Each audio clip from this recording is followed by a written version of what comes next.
Hello नमस्कार, welcome to G spectrum.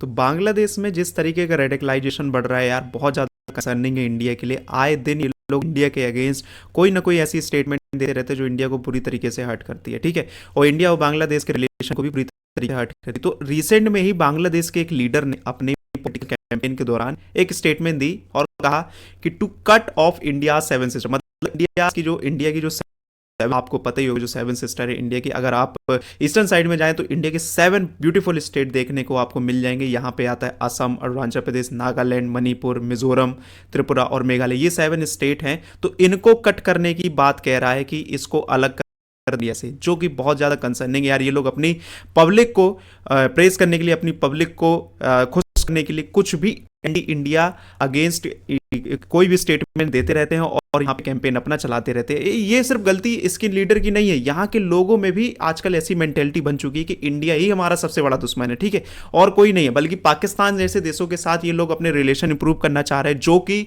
जिन्होंने 1971 के वॉर में इतना भयंकर जेनोसाइड किया था बांग्लादेश में, उन सबको भूलते हुए वो पाकिस्तान के साथ रिलेशन अपने अच्छा करना चाहते। तो ये बहुत ज़्यादा कंसर्निंग है यार एक नेबर के तौर पे इंडिया को, क्योंकि जहाँ पे हम पाकिस्तान को देख रहे हैं एक वो हमारा दुश्मन कंट्री है, चाइना को देख रहे हैं वो हमारा दुश्मन कंट्री, तो बांग्लादेश में भी इस तरीके की अगर चीज़ें होंगी तो इंडिया को यहाँ पे भी रेडी रहना पड़ेगा। और आपको पता ही होगा कि इंडिया का जो सिलीगुड़ी कॉरिडोर है, यहाँ पे जो आप देख रहे हैं, यहाँ पे भी आए दिन इंडिया को थ्रेट रहता है कि ये अगर चिकन पॉइंट कहा जाता है इसको इंडिया का, तो यहाँ पे भी थ्रेट इंडिया को रेगुलर बेसिस पे बना रहता है। तो इंडिया को यहाँ पे भी बहुत ज़्यादा अपनी सतर्कता दिखानी पड़ेगी, अपने आप को यहाँ पे चौकन्ने करना पड़ेगा। अब ये लेकिन ये एक बार का नहीं है कि बांग्लादेश के कोई भी लीडर ने, कोई भी इनके मंत्री ने, किसी ने भी कुछ स्टेटमेंट दिए। बहुत इनके हर बार इन लोग का है कि ये लोग कुछ ना कुछ स्टेटमेंट देते रहते हैं। आपको याद होगा कि इंडिया जब पहलगाम अटैक हुआ था, इंडिया में टेररिस्ट अटैक हुआ था, तो इंडिया की तरफ से रिटेलिएट होने की खबरें आ रही थी। तो वहाँ के एक कोई रिटायर्ड जनरल ने, मेजर ने ये धमकी दी थी कि इंडिया अगर पाकिस्तान को अटैक करेगा तो Bangladesh should occupy north eastern state, ठीक है। ये इनकी सोच है, ये मेंटेलिटी है। जो इंडिया जिसने 1971 में तुम्हें बचाया था पाकिस्तान की जेनोसाइड से, तुम्हें आज़ाद कराया था, उसके अगेंस्ट इस तरीके की स्टेटमेंट दे रहे हैं ये लोग। तो ये इनकी मेंटेलिटी हमें देखने को मिलती है ना। लेकिन अब देखते हैं कि ये जो स्टेटमेंट है इंडिया की, जो 7 सिस्टर कट होने की जो बात जो लीडर कह रहा था, उसके बारे में थोड़ा समझते हैं कि बांग्लादेश का एक लीडर है जो कि नेशनल सिटीजन पार्टी का लीडर है, हसनत अब्दुल्ला, जिसने एंटी इंडिया हॉस्टाइल रिमार्क दी है 7 सिस्टर को कट करने की। अब देखिए, आपको पता ही होगा कि 2026 में इनके पार्लियामेंट्री इलेक्शन होने हैं। तो ये सब के सब लगे हुए हैं कि अपनी जनता को खुश करें, वोट बैंक को खींचने के लिए। और वोट बैंक कैसे खींच रहे हैं ये लोग? इंडिया के अगेंस्ट ये सब स्टेटमेंट देके ये लोग वोट बैंक खींचने की कोशिश कर रहे हैं, ठीक है।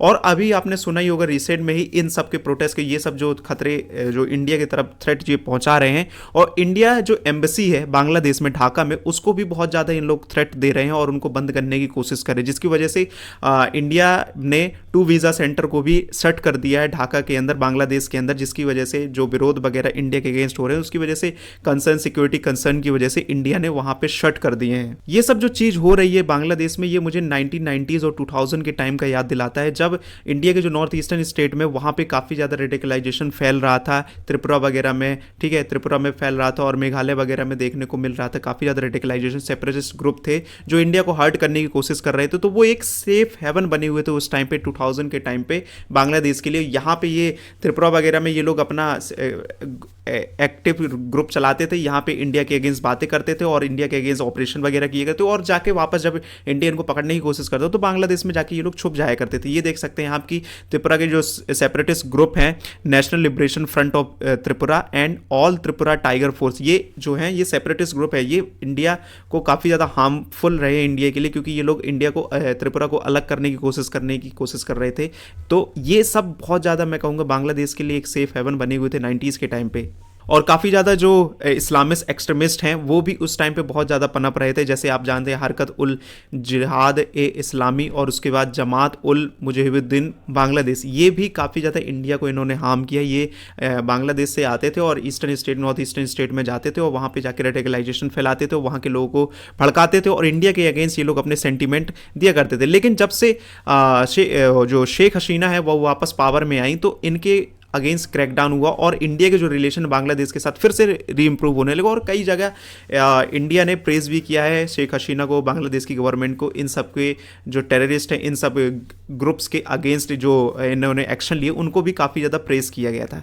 लेकिन अब बात आती है सामने कि भाई अब इंडिया ने देखो, जब ये थ्रेट आया तो इंडिया ने जो है इंडियन एम्बेसी, जो बांग्लादेश की जो एम्बेसी है इंडिया में, वहाँ पे जाके एक नोटिस दिया और कंसर्न जाहिर किया कि आप हमारे इंडियन एम्बेसी को इतना खतरा हो रहा है, आप जाके प्रोटेक्ट करिए। ठीक है, तो ये तो हो गई, ये तो हो गई मिनिस्ट्री ऑफ एक्सटर्नल अफेयर्स ने ये चीज़ दी। लेकिन हमें हेमंत बिस्व शर्मा जो कि असम के सीएम है उनसे बहुत कुछ सीखना चाहिए। जैसा कि पता होगा, जब बांग्लादेश इतनी सारी धमकियां देने की कोशिश कर, थ्रेट देने की कोशिश कर रहा है, तो हेमंत बिस्व शर्मा रेगुलर बेसिस पे बांग्लादेश के अगेंस्ट भी स्टेटमेंट दे रहे थे। ठीक है, और इंडिया की तारीफ कर रहे थे। हेमंत बिस्व शर्मा ने एक टाइम कहा था, जब उन्होंने कहा कि बांग्लादेश कह रहा था कि हम इंडिया के जो चिकन पॉइंट है, चिकन नेक है, उसको चोक कर लेंगे ताकि पूरा जो इनका जो कनेक्टिविटी है वो पूरी कट जाएगी। ठीक है, पूरे लॉजिस्टिक, पूरा कनेक्टिविटी जो नॉर्थ ईस्टर्न स्टेट है उनके साथ कट जाएगी। तो ये धमकी देने की कोशिश, तो उसी टाइम हेमंत बिस्व शर्मा ने भी धमकी दी थी कि ठीक है, अगर बांग्लादेश इंडिया के चिकन पॉइंट पे नजरें करता है तो इंडिया भी बांग्लादेश के 2 वल्नरेबल जोन है, चिकन पॉइंट है, उनको भी काउंटर कर सकते हैं, उनको कर सकता है। ठीक है, इन्होंने तो पूरा एक पोस्ट करके एक्स में, ट्विटर में पोस्ट करके पूरा समझाया था। मैं तो भाई बहुत शौक हूं और काफ़ी ज़्यादा सरप्राइज हूं कि पूरा एक्सप्लेन करके, पूरा एकदम डिस्टेंस लेंथ बता के इन्होंने एक्सप्लेन किया था कि किस तरीके से इंडिया क्रैक डाउन कर सकता है, इनके 2 जो वल्नरेबल कॉरिडोर हैं तो इनको भी क्रैक डाउन कर सकते हैं। यहाँ पे आप देख सकते हैं कि Bangladesh has 2 of its own chicken necks, both are far more vulnerable, जो कि बहुत ज़्यादा कंसर्निंग है बांग्लादेश के लिए भी। ठीक है, यहाँ पे आप देख सकते हैं ये एक चिकन नेक इन्होंने अपने पोस्ट में बताया था और इसके अलावा ये एक बताया था इन्होंने। तो ये दोनों के दोनों भी इन्होंने बताए थे। तो बहुत ज़्यादा मैं कहूँगा हमें ऐसे ही लीडर चाहिए जो ईंट का जवाब पत्थर से देना जाने। ठीक है, बांग्लादेश जैसी स्टेटमेंट दे रहा है तो उसके अगेंस्ट भी हमको वैसी ही स्टेटमेंट दे रहे हैं, क्योंकि यहाँ पे आप समझिए अब इंडिया ना तो 1 फ्रंट ना तो 2 फ्रंट, इंडिया को अब 3 फ्रंट वॉर के लिए रेडी रहना पड़ेगा। ठीक है, 3 फ्रंट वॉर इंडिया को जरूरी है। अब 3 फ्रंट वॉर मैं क्यों कह रहा हूं, क्योंकि बांग्लादेश का अब कोई भरोसा नहीं किया जा सकता, क्योंकि शेख हसीना तो अब पावर वापस में बहुत मुश्किल है कि आते देखिए, क्योंकि उनकी पार्टी को भी बैन करके रखा हुआ है। तो बहुत ही ज़्यादा मुश्किल लग रहा है कि शेख हसीना वापस आएंगी। तो इसीलिए इंडिया को अपने जो चिकन नेक है सिलीगुड़ी कॉरिडोर में भी अपनी प्रेजेंस बनानी पड़ेगी। और उसके अलावा इंडिया ने दिखाया भी है, वहाँ पे मिलिट्री एक्सरसाइज वगैरह भी रेगुलर बेसिस में इंडिया ने चालू कर दी हैं और वहाँ पे भी मिलिट्री प्रेजेंस बढ़ाते जा रहे हैं, तो जो कि बहुत अच्छी बात है। और इसके अलावा आपको पता ही होगा कि पाकिस्तान के साथ भी ये रिलेशन अपने बहुत ज़्यादा इंप्रूव करने की कोशिश कर। आपको रिसेंट में सुना ही होगा कि पाकिस्तान एक ऐसा सार्क का अल्टरनेट बनाने की कोशिश कर जिसमें इंडिया को नहीं रखना चाह रहा है और उसमें ये बांग्लादेश, श्रीलंका वगैरह,